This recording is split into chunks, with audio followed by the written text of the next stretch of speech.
This is not footage of an earthquake's aftermath. The demolished buildings and piles of rubble are a result of a major clearance and construction project in Jeddah. The $20 billion project stands to displace 500,000 people in Saudi Arabia's second city. More details on this later in the news. Good evening. I am CJ Hirro. And I'm Nina Ricci, Alagao, Flores. This is Mata ng Agila International. And now for the headlines.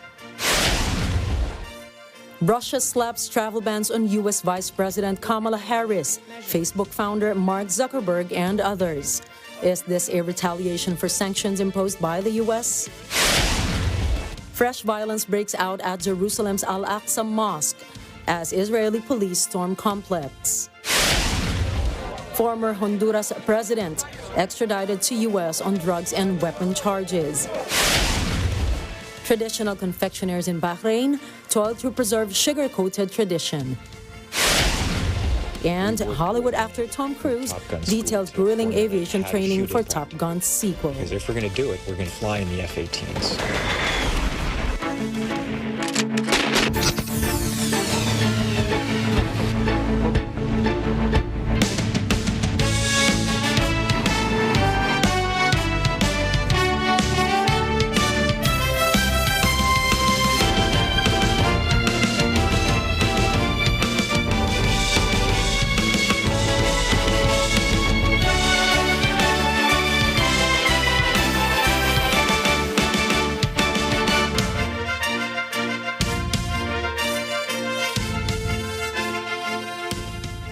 The Kremlin has slapped a travel ban on top U.S. officials and journalists, as well as 61 Canadian citizens, in retaliation for the sanctions the U.S. and Canada have imposed on Russia.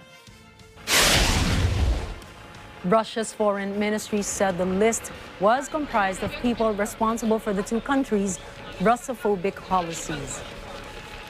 Among those denied entry to the country are U.S. Vice President Kamala Harris, Facebook chief Mark Zuckerberg, Pentagon spokesman John Kirby, and Canadian Special Operations Forces Commander Steve Boivin. Reaction from the U.S. State Department has been quick. As one of the officials targeted, spokesman Ned Price called the ban an honor.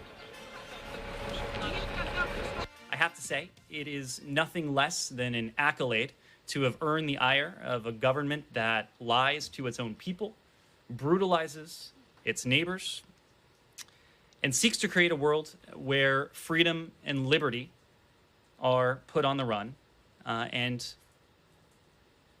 if they had their way, extinguished. The United States has announced a huge infusion of cash to help Ukraine in its war with Russia. The total amount this time, $1.3 billion. Treasury Secretary Janet Yellen said the U.S. will give Ukraine $500 million so its government can continue paying salaries and pensions and providing services. President Joe Biden then announced that the U.S. will provide more money to help support military efforts in Ukraine. Today, I'm announcing another $800 million to further augment Ukraine's ability to fight in the east and the Donbas region. This package includes heavy artillery weapons, dozens of howitzers, and 144,000 rounds of ammunition to go with those howitzers. It also includes more tactical drones. After making the announcement, Biden said Russian President Vladimir Putin will fail in his efforts to occupy Ukraine. Our unity at home, our unity with our allies and partners, and our unity with the Ukrainian people is sending an unmistakable message to Putin. He will never succeed in dominating and occupying all of Ukraine. That will not happen. Ukraine needs $7 billion a month to function amid the devastating economic losses inflicted by Russia.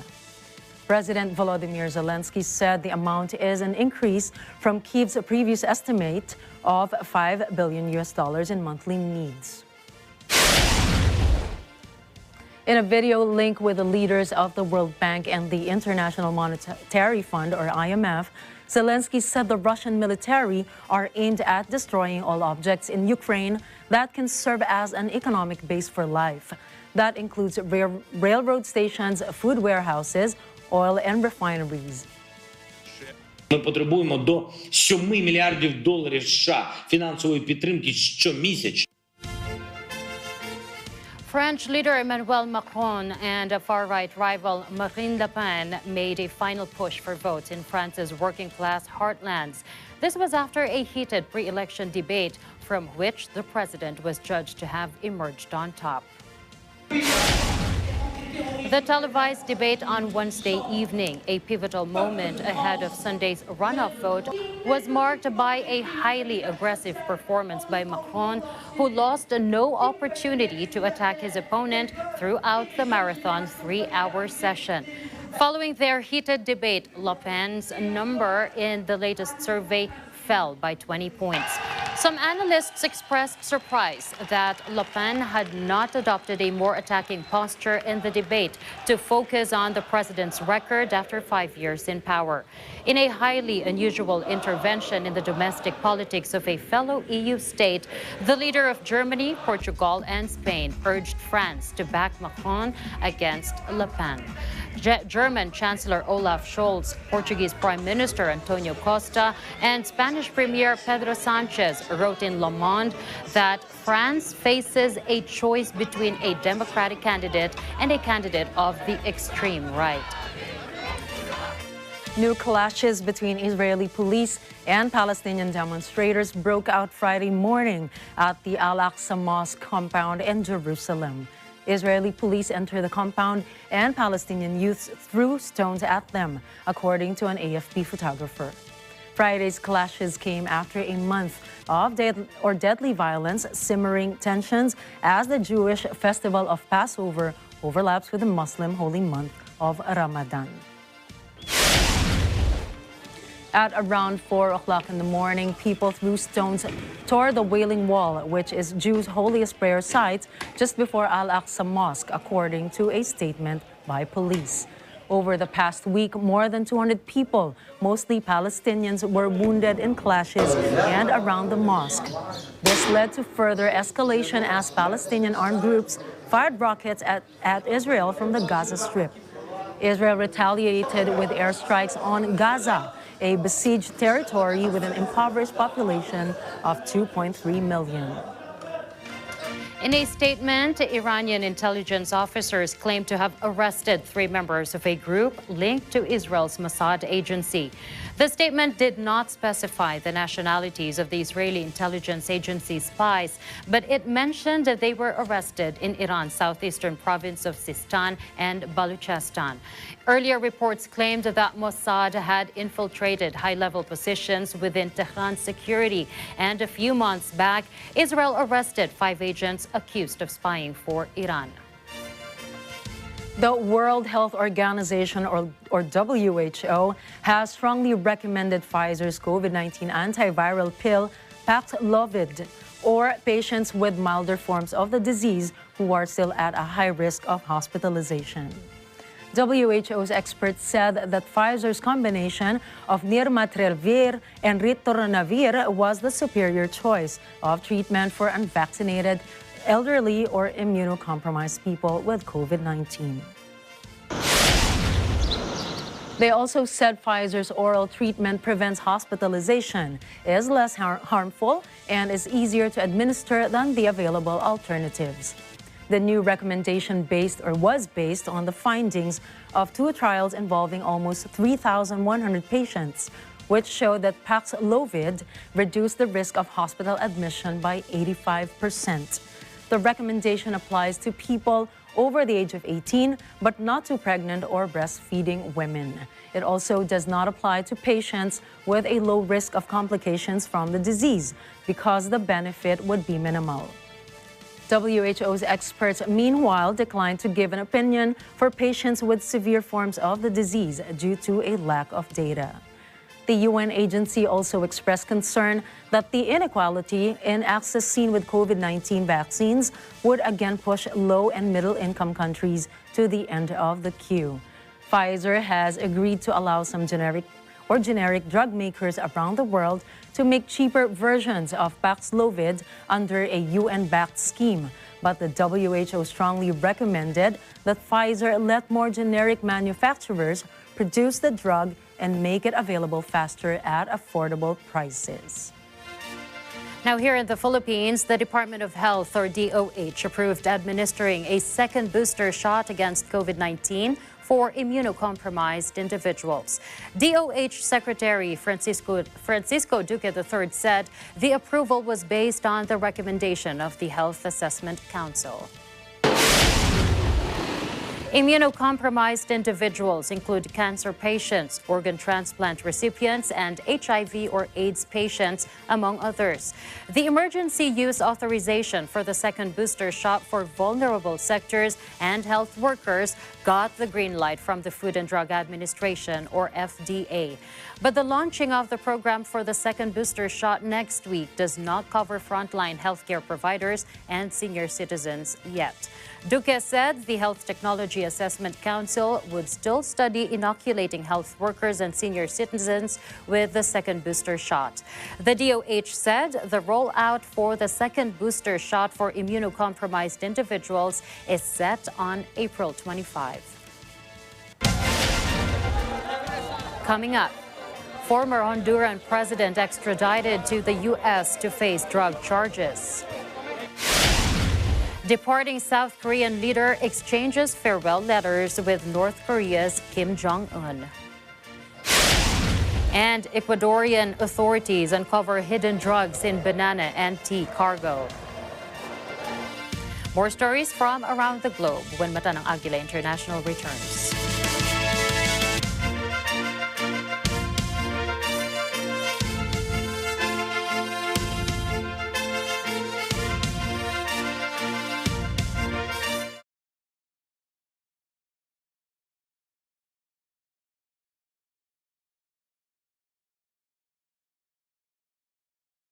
Everything feels better. Tayong lahat ay together. Let's have fun together. Let's play together. Kumain, magluto, matuto together. Tawanan together. Hawak kamay together. We'll be there for each other. We're stronger together. Kaya lahat ng Pilipino. Let's get together. Let's all come alive. Kaya lahat ng Pilipino. Let's get together. Senate 25. Senate 25. Let's stay together. Let's sing together. Let's all work together. We'll travel together. Let's shop together. We'll not up together. We can fly higher when we are together. Kaya lahat ng Pilipino. Let's get together. Let's all come alive. Kaya lahat ng Pilipino. Let's get together. Senate 25. Panalo tayo pag together. Walang talo pag together. Palitaan together. Love each other. Magsikap together. Kaya lahat ng Pilipino. Let's get together. Let's all come alive. Kaya lahat ng Pilipino. Let's get together. Senate 25.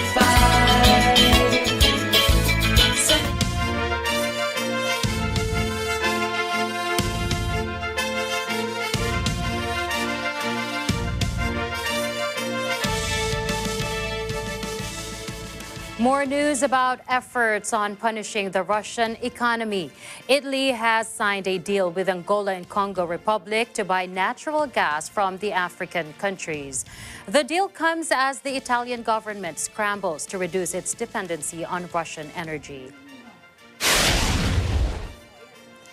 Presently, 45% of the gas Italy consumes comes from Russia.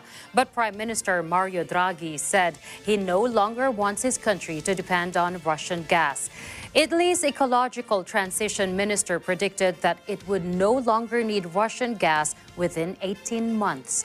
To avert any energy shortages, the Italian government is readying the so-called Operation Thermostat, which could see the public sector turn down heating in schools and offices by 1 degree and the equivalent for air conditioning in the summer. UK Prime Minister Boris Johnson arrived in India, touting job-creating investment. But he faces an uphill battle in convincing his reluctant counterpart, Narendra Modi, to support Western action against Russia. Johnson arrived in Modi's home state, Gujarat, which is an ancestral home to half of the United Kingdom's British Indians. There, he met with business leaders and took a cultural tour of the historic Ahmedabad city. The India trip has been postponed twice because of COVID-19 flare-ups in both countries. It was briefly in doubt again this week when UK's opposition leaders insisted that Johnson should resign due to the Partygate scandal. But UK sources said his trip to India was too important to be put off again. For one, the two-way investment deals worth over $1.3 billion are expected to create almost 11,000 jobs in Britain. One of the places Johnson visited was the Sabarmati Ashram, which was once the home of independence hero Mahatma Gandhi. The Prime Minister was invited to sit cross-legged and work a wooden spinning wheel.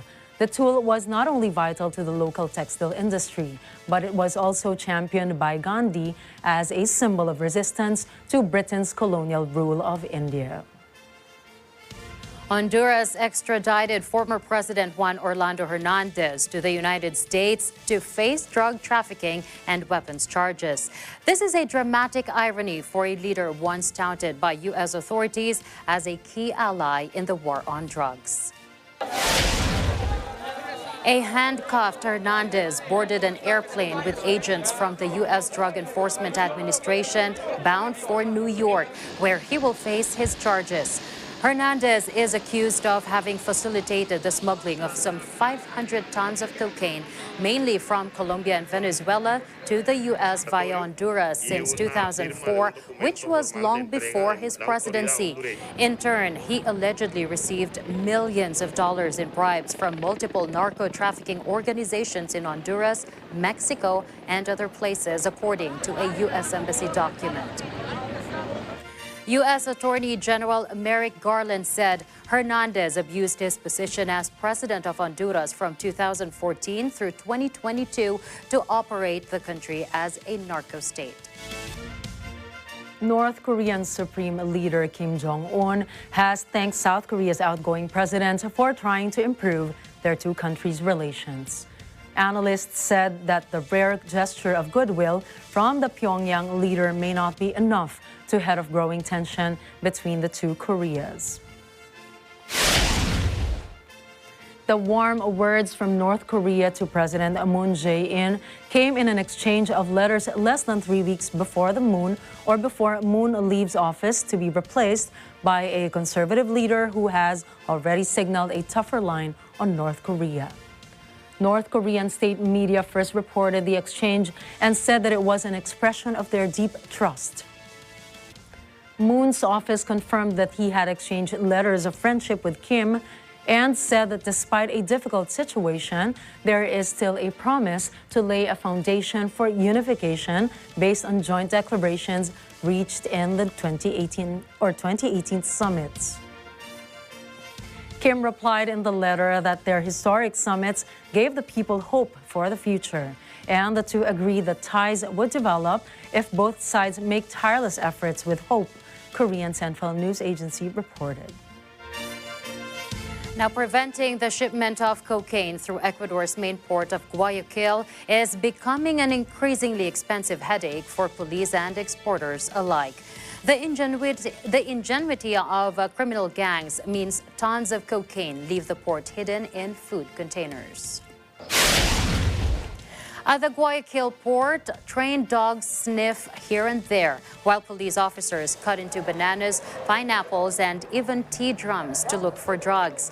Two German shepherds, Wolf and Jessie, help the officers, but they can only work for 10 minutes at a time to be effective. Exporters have been left frustrated by the number of containers being infiltrated with drugs. To prevent criminal gangs from breaking the locks and replacing the legal cargo with cocaine bricks, companies spend $200 per container on security measures. But whenever drugs are discovered, authorities seize the entire container as evidence to the detriment of its owners. Situated between Colombia and Peru, the world's two largest producers of cocaine, Ecuador seized a record 210 tons of the powder in 2021.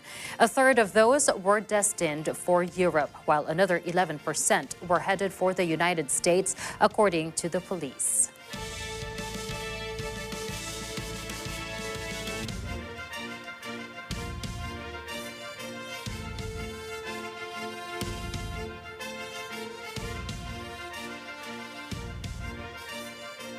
A $20 billion clearance and construction project has spurred rare expressions of public anger in Saudi Arabia. Why it stands to displace 500,000 residents in Jeddah. Authorities pitch the development as the latest ambitious project of Crown Prince Mohammed bin Salman, one that will replace slums with amenities like a stadium, an oceanarium, and an opera house. But for now, crushed concrete and twisted metal are lining the affected streets. People accuse the government of destroying the vibrant, diverse working-class districts that once made Jeddah as the most open destination in the deeply conservative country. According to an NGO, some residents were even driven out by cutting off their power and water source or by threatening them with jail for disobeying an eviction order.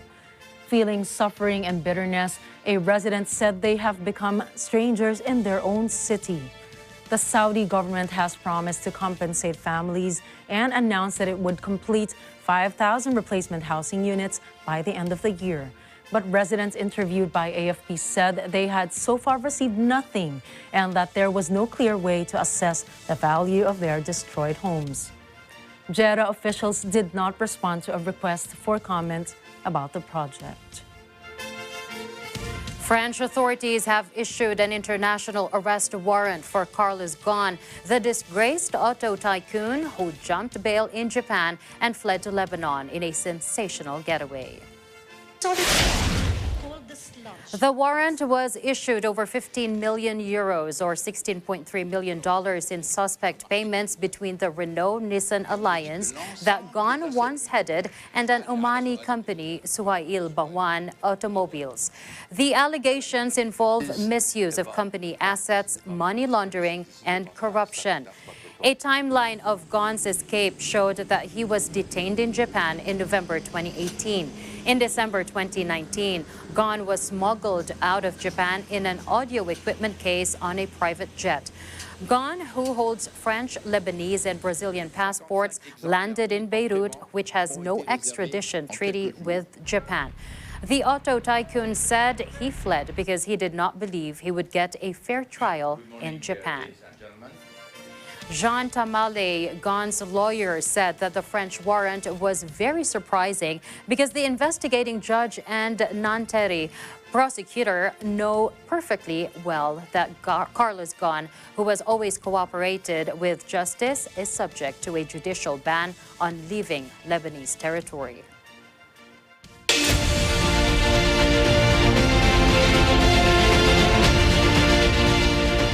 Back here in the Philippines, the Commission on Elections, or COMELEC, canceled the presidential and vice presidential town hall debates this weekend and rescheduled the events for April 30 and May 1st. The announcement came after it was reported that COMELEC's partner for the debates, Impact Hub Manila, failed to pay its obligation, worth more than 14 million pesos, to the venue of the debate, Sofitel Philippine Plaza, Manila. The original venue for the Pilipinas Debates 2022 was the Philippine Arena in Bulacan, wherein COMELEC spokesperson James Jimenez himself discussed the program with the management. However, even when an agreement had already been made, Jimenez suddenly changed plans and switched the debate venue to Sofitel. Based on a document the Net25 News team collected, the check issued by Impact Hub to Sofitel had bounced even at the very beginning. When Sofitel was depositing the first post-dated check worth 4 million pesos on March 7, the check bounced due to insufficient funds. The same thing happened with the other post-dated checks Impact Hub sent, resulting in its debt reaching 14,095,000 pesos. Sofitel gave COMELEC's contractor a deadline extension to settle its outstanding balance on or before April 21st, but it failed to deliver. On its part, the COMELEC clarified it did not spend any public funds for the debates. It also said it will investigate all matters related to the events, including the bidding process. Based on a report published on Journal News Online, Communist Party of the Philippines, or CPP founder Jose Maria Sison admitted he is advising Vice President Leni Robredo and her spokesperson Barry Gutierrez. This was allegedly in a bid to further Robredo's campaign. According to the article written by Leanne Ducusin, Sison encouraged all partisans to persevere and be steadfast in supporting Robredo, who vowed to stand with the people in the fight against an oppressive system. Ducusin also wrote that per Sison's warning, the masses will instigate the downfall of the Duterte administration if he tries to cheat in the elections. The writer further stated that Sison even admitted talking with Gutierrez on the phone to share several pointers on how to initiate a media attack on other presidentiables, particularly Isko Moreno and Ferdinand Bongbong Marcos Jr. However, Sison responded to Ducusin's article through a statement posted on CPP's website. He condemned it as fake. He denied advising Robredo and consulting with Gutierrez, although he said he personally thinks Robredo is far more qualified for the presidency than Marcos. Coming right up, U.S. CDC still recommends masking up in indoor public transport. Obama pressures tech companies to provide greater transparency. And NASA's Perseverance rover captures stunning video of solar eclipse on Mars. Find out more when Mata ng Agila International returns.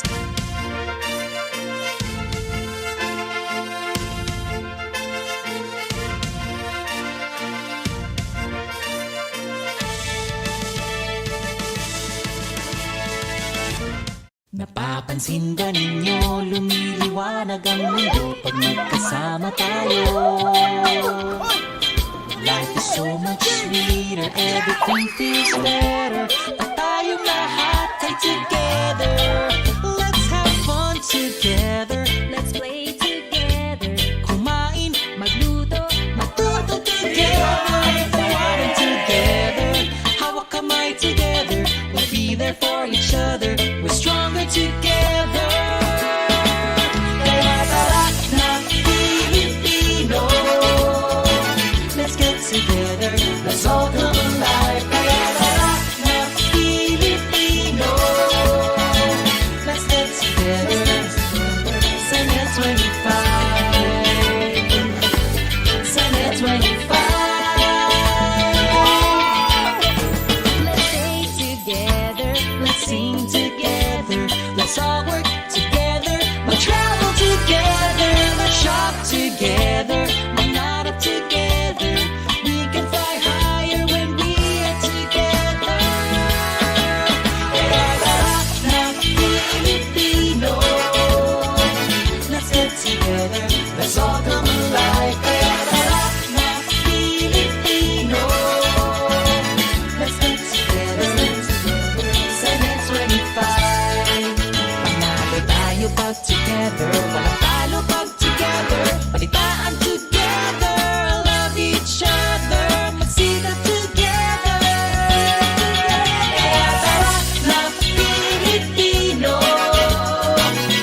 Tama kayo.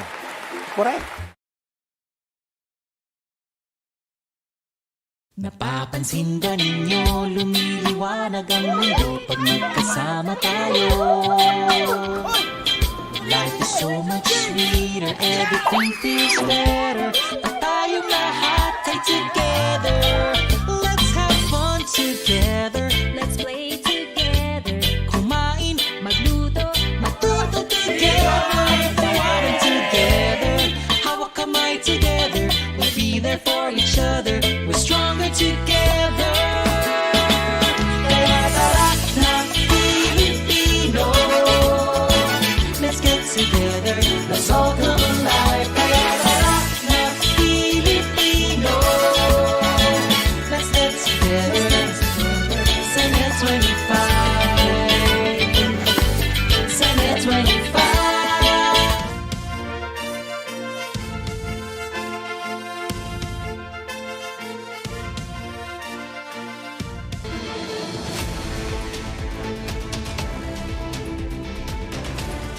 We have breaking news. We are looking at pictures of residents believed to be rioting in Kwakwa, Africa.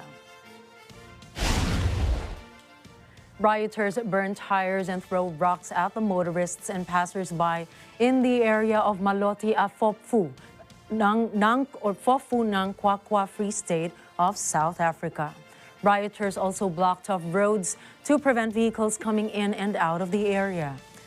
Net 25 sources say residents are protesting due to what they called load shedding or lack of electricity in the area. Police officers are at the scene monitoring the situation. Businesses in the area have temporarily shut down for safety and protection of their workers. We will give you more details as it becomes available. Now back to the news. The Centers for Disease Control and Prevention, or CDC, has asked the U.S. Justice Department to appeal a recent decision of U.S. federal judge in Florida. The ruling lifted a mandate requiring people to wear masks on airplanes, trains, and public transportation, as well as in airports and bus stations.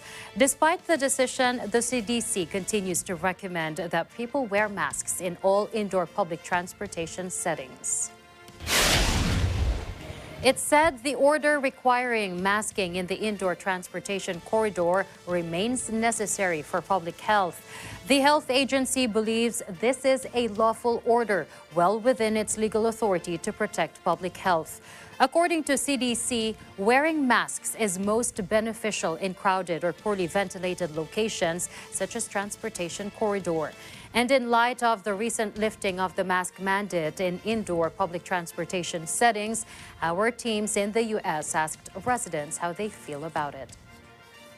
In healthcare, I have totally different opinions than I do from a professional standpoint. But I think that I don't see the benefit of the mask. People don't wear the masks properly. They touch them, they touch other things. I haven't felt like the masks were a really good resource in preventing the spread of COVID. So I'm kind of happy to see the mask mandate lifted. I think we need to have interaction. We need to see each other's faces.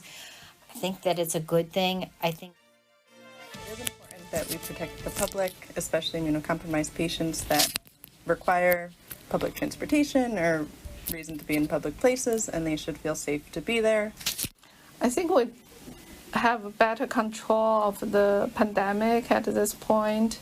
We have better treatment, so we have more options for passengers in the public transportation. People have an option to wear or not to wear the mask, not make it a mandate.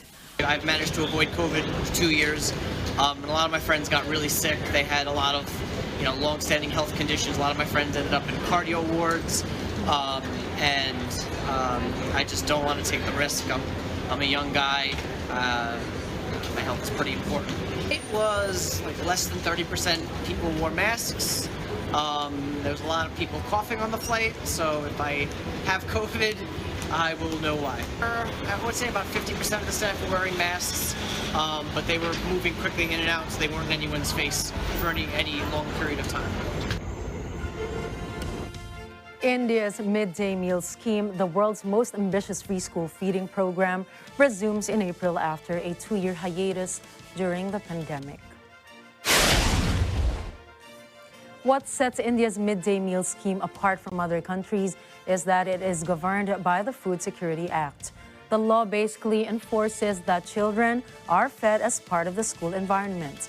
It also ensures that those funds are used to feed children through programs like the public distribution system and integrated child development services. Though restarting the scheme is proving to be a challenge for many schools, both teachers and parents want to ensure that their children return to school and eat. Bisho Parajuli, who directs the United Nations World Food Program in India, says the reason is simple. A hungry child cannot pay attention to math or English or science or anything. Parajuli said the challenges can only be solved when the federal government works with state governments to make sure the meals reach the children regularly and in time. Former U.S. President Barack Obama called on tech companies to provide greater transparency about the way they promote content. He also urged stricter regulation of the industry to combat what he called the disinformation problem. In his Silicon Valley speech this week, he pointed out that solving the disinformation problem won't cure all that ails our democracies or tears at the fabric of our world, but it can help tamp down divisions and let us rebuild the trust and solidarity needed. The former U.S. president said that people are dying because of misinformation. Obama referenced the online misinformation that has played in the anti-vaccination program or movement in the U.S. and how it has pushed vaccine hesitancy. Obama also said it was time for the government to consider regulating parts of big tech and possibly examining the role of Section 230 of the Communications Decency Act, which in part shields social media companies from being held responsible for what's on their platforms. The UN's top court ordered the Colombian Navy to stop interfering in Nicaraguan waters as it ruled on a long-standing legal battle over maritime borders. The court finds by 9 votes to 6 that the Republic of Colombia must immediately cease this conduct, according to Judge Joan Donahue at the International Court of Justice. In an evening address to the nation, Nicaraguan President Daniel Ortega said the ICC's ruling was clear and irrefutable. He demanded the Colombian authorities abide by the ruling and take a step toward respecting international law and peace. In 2012, the ICJ awarded Nicaragua a swath of disputed Caribbean Sea territory extending 200 nautical miles from its coastline. A year later, Nicaragua lodged a fresh case accusing Colombia of ignoring the ruling. It alleged Bogota had threatened to use force to back up its claims in the oil and fish-rich region. Nicaragua also asked the ICJ to rule that Colombia should pay compensation. Colombia denied the accusations, saying its presence in the region was due to other imperatives, including the fight against drug trafficking and international maritime rescue. The hearing before the ICJ is likely to be the final ruling in the legal wrangle between the two Latin American countries, which started in 2001.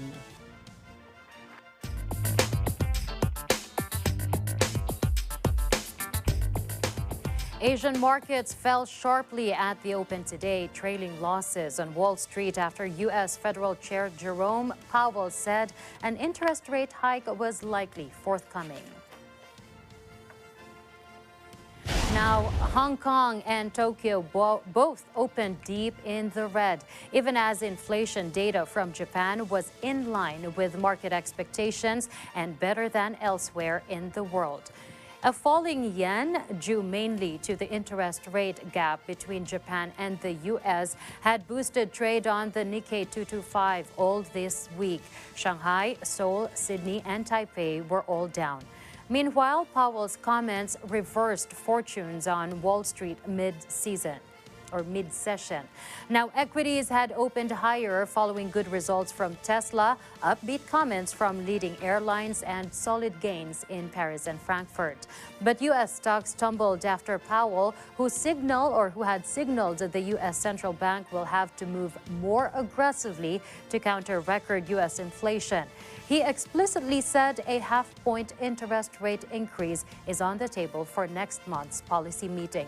Major U.S. indices all finished down more than 1%, while the dollar pushed higher against the euro and other currencies.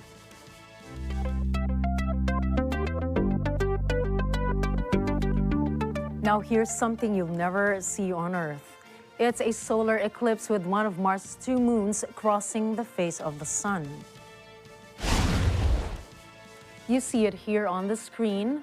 Watch as the potato-shaped moon, known as Phobos, travels across the sun. The eclipse lasted a little over 40 seconds, much shorter than a typical eclipse involving the Earth's moon. Phobos is 157 times smaller than our moon, and Mars' second moon, Deimos, is even smaller. These images were captured by a camera on NASA's Perseverance Mars rover back on April the 2nd. Now, if you see a shooting star in the night sky this week, it might be from the Lyrid meteor shower.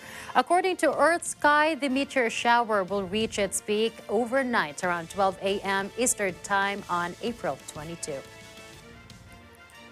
The American Meteor Society said the Lyrids are best viewed in the Northern Hemisphere, which encompasses North America. Stargazers must find an area with the clearest sky at night to enjoy the shower's bright and fast meteors. Lyrids can reach a peak of as many as 100 meteors per hour, according to NASA. Watchers should also keep an eye out for fireballs or glowing dust trails that meteors leave behind. The Lyrid meteor shower will remain active until April 29. Asian Games in China faces the possibility of being postponed. Find out why. In Bahrain, top confectioners work hard to preserve its sugar-coated tradition of making sweets. And in entertainment news, Tom Cruise details his grueling aviation training in preparation for Top Gun sequel. Mata ng Agila International will return after this break.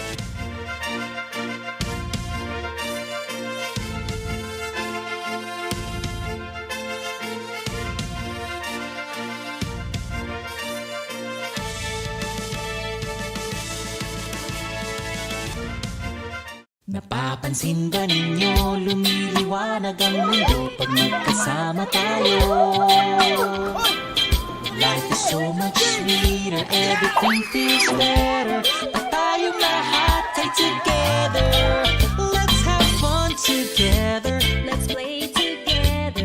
Kumain, magluto, matuto together. Tawanan together, hawak kamay together. We'll be there for each other. We're stronger together. Kaya lahat ng Pilipino, let's get together. Let's all come alive. Kaya lahat ng Pilipino, let's get together. Senate 25. Senate 25. Let's stay together. Let's sing together. Let's all work together. Let's travel together. Let's shop together. We're not up together. We can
Wow! Tama kayo. Correct. Napapansin ba ninyo, lumiliwanag ang mundo pag magkasama tayo? Life is so much sweeter, everything feels better. Pag tayong lahat ay together, let's have fun together. Let's play together. Kumain, magluto, matuto together. Tawanan together, hawak kamay together. We'll be there for each other. We're stronger together. Kaya lahat ng Pilipino, let's get together. Let's all come alive. Kaya lahat ng Pilipino, let's get together. Sana 25. Sana 25. Let's stay together. Let's sing together. Let's all work together. We'll travel together. Let's shop together. We're not up together.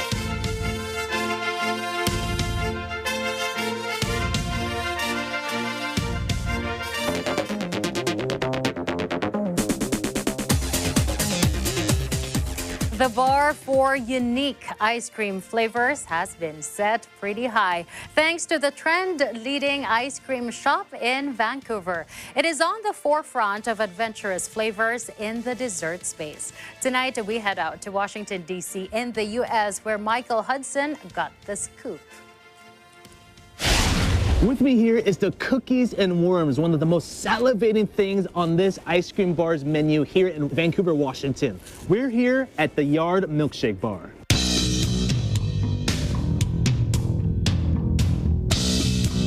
The Yard Milkshake Bar was created by the husband and wife team of Logan and Chelsea Green. After years of working in the ice cream industry, they decided to open an ice cream shop in 2017. Known for the crazy specialty milkshakes, it has since kept growing in popularity and demand. They currently have 19 operating locations across the United States. I constantly heard great things about this place, and I had to try it for myself. All right, guys, so we have the cookies and worms here, and this thing is absolutely insane. I mean, you see the gummy worms here, you have the cookies and cream ice cream, you have whipped cream on top, sprinkled with some chocolate and other chocolate goodiness. We have some marshmallows, and right here, the owner told me that this is a chocolate cake pop. I mean, I don't even know where to start on this, but let's dig in. Get a little ice cream here, get the marshmallow. Oh, man. Sugar overload. There's actually, you know what? Let's do the gummy worm part now. Oh, wow. Honestly, I've never had a gummy worm and ice cream mixed together before, but pretty interesting taste. Now, let's get the cake pop. Oh. Oh, man. Wow. That is... I mean, I can tell there's a lot of sugar, but whew, man, bomb.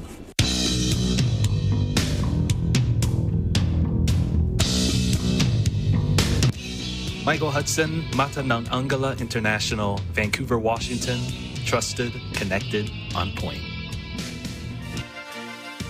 Bahrainis with sweet tooth have long been spoiled for choice between a wide array of dessert franchises, but traditional confectioners are fighting their way to the modern art of confectionery. Saleh Al-Halawaji, co-owner of Saleh Radhi Al-Halawaji Sweets, stirs a mixture of sugar, saffron, and fresh eggs. He then transforms it into a uniquely Bahraini version of Khan Farouche, a Bahraini saffron and cardamom cake. Saleh is just one of those Bahrainis who preserve the country's heritage of confectioner's craft. طبعا هذه المهنة توارثناها احنا الأبناء من الأجداد. احنا في هذه المهنة من أكثر من 200 سنة تقريبا.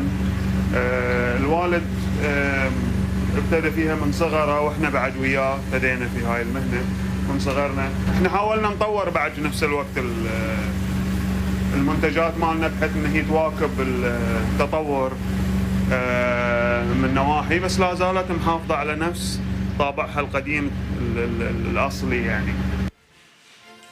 For Ali Ahmed, the familiar Bahraini confections presence on their table is a reminder of Bahrain's old heart and sense of hospitality.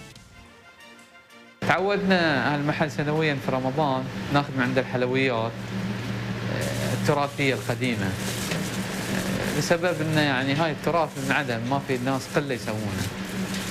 والحمد لله رب العالمين حصلنا واحد من اهل التراث انه يسويه بشكل نظيف وبشكل يعني جوده تعودنا عليها يمكن صغار. Bahrain is famous for its sweet industry across the entire Middle East Gulf.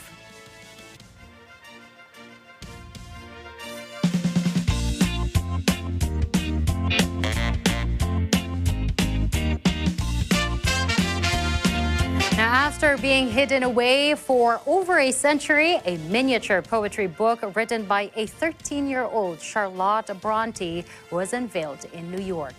Smaller than a playing card, the 15-page manuscript dated 1829 is a collection of 10 unpublished poems by the Jane Eyre novelist. Hand-stitched in its original brown paper covers, the volume was titled A Book of Rhymes by Charlotte Bronte, sold by nobody and printed by herself. The book hasn't been seen in public since November 1916, when it sold at auction for $520. Now it is up for sale at the New York International Antiquarian Book Fair with an asking price of $1.25 million, or over 65 million pesos. The existence of the handwritten Book of Rhymes has long been known to scholars, but the poems themselves, whose titles include The Beauty of Nature and Songs of an Exile, have never been published. The tallest man in France has a new mission in life, encouraging those with physical differences to be more confident. Vincent Porchot stands at 2.2 meters tall. That's just over 7 feet, 3 inches. The professional basketball player knows what it's like to be different. He said by the time he was 8 years old, he was 6 feet tall. He reached about 6 feet, 7 inches by the time he turned 12. Porchot has created a series of humorous videos on TikTok. Things like him doing the limbo to go through doors and recording himself in front of the mirrors to show that he cannot see himself. He does all that while dancing and smiling. Overall, Porchot said he wants to send a positive message that it's okay to be different.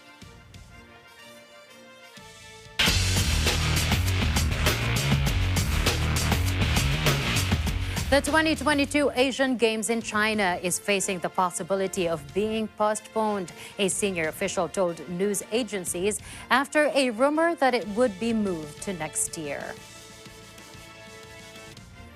No official decision has been taken by the committee until now, but there is a possibility that it will be postponed, said Kuwait's Hussein Al-Musallam, Director General of the Olympic Council of Asia, the Games governing body. Now, the Olympic-sized event is scheduled to be held in September in Hangzhou, near Shanghai, and all 56 competition venues for the Games have already been completed. But Shanghai, China's biggest city, has witnessed the country's worst COVID outbreak in 2 years, with weeks-long restrictions keeping most of its 25 million inhabitants confined to their homes. Taking cue from Beijing's Winter Olympics, the Chinese organizers promised to publish a virus control plan that can be the key to push through with the biggest Asian sports event this year.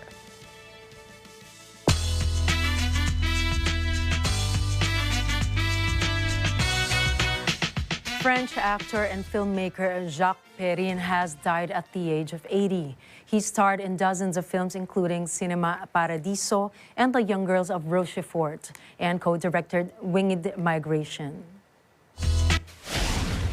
Perrin passed away peacefully on April 21st in Paris, his son Matthew Simonet announced in a statement.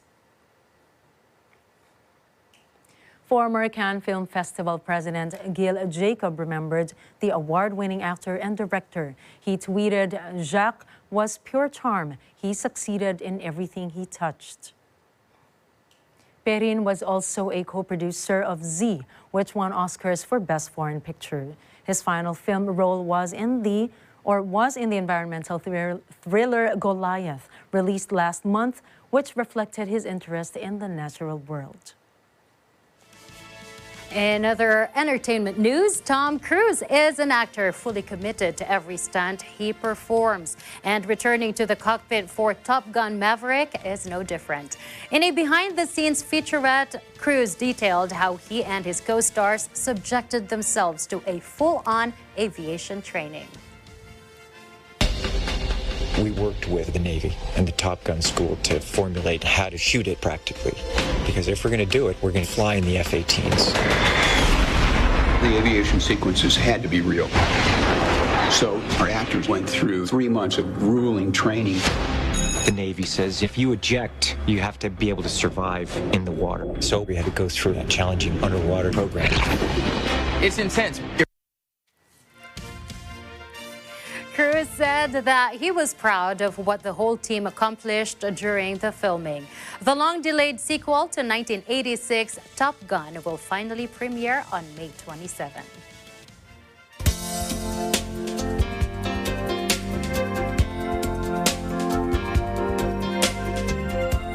Here's what happened this day in history. In 1817, Dutch Caribbean island Curaçao prohibited residents from painting their houses white due to fierce sunlight. The law ended at the start of the 20th century, but until today, people still paint their houses in the most flamboyant colors.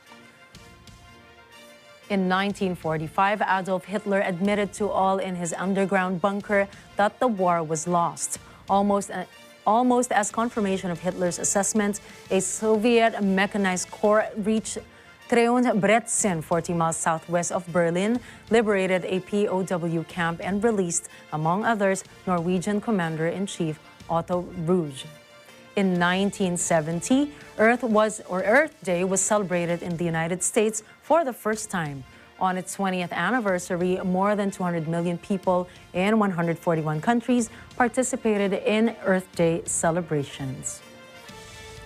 Now, before we end tonight's broadcast, let us ponder on a quote from writer and anthropologist Carlos Castañeda.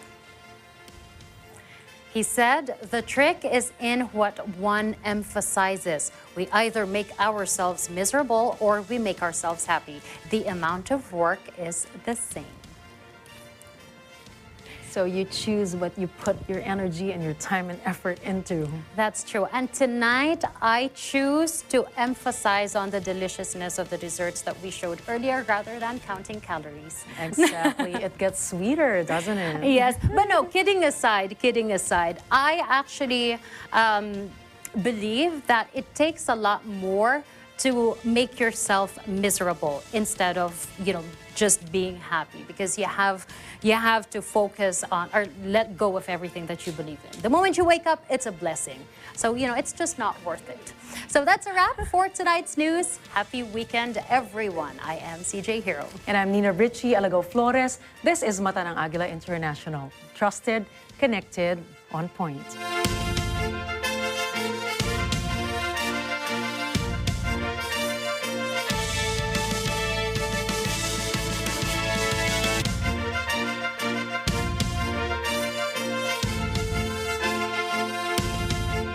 This program